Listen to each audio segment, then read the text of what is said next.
La bourse de Paris continue d'évoluer dans le vert à la mi-journée, mais la prudence est de mise dans l'attente des annonces de la Réserve fédérale américaine.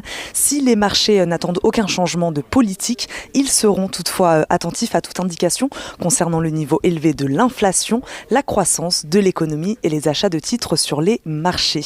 La Fed publiera son communiqué de politique monétaire à 20h, puis son président Jérôme Powell tiendra sa conférence de presse à 20h30. Côté statistique, les investisseurs ont pu regarder très vite ce matin la confiance des ménages français en juillet.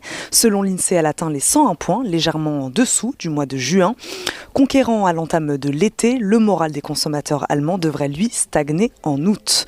Et la saison des résultats, elle, bat toujours son plein. Les investisseurs ont pu regarder les publications trimestrielles des grands groupes technologiques américains, Apple, Microsoft ou encore Google.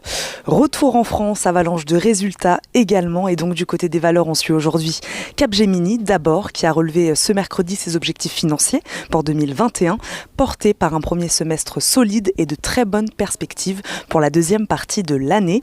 Kering aussi, les ventes du groupe de luxe français ont presque doublé au deuxième trimestre grâce à l'assouplissement des restrictions sanitaires et à la bonne dynamique de sa marque phare Gucci. Le CA de Kering s'élève à 8 milliards d'euros au premier semestre. Atos également, le spécialiste de la transformation numérique, a annoncé son intention de se recentrer sur l'informatique dématérialisée, le cloud, en plein essor depuis la pandémie du Covid-19. Sodexo, qui lui annonce le départ de son directeur général au 30 septembre prochain.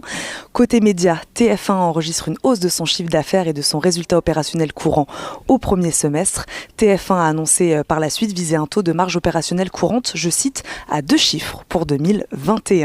M6, lui, fait état mardi, hier, d'un chiffre d'affaires consolidé de 645 millions d'euros au premier semestre, contre 557,3 millions sur la même période en 2020.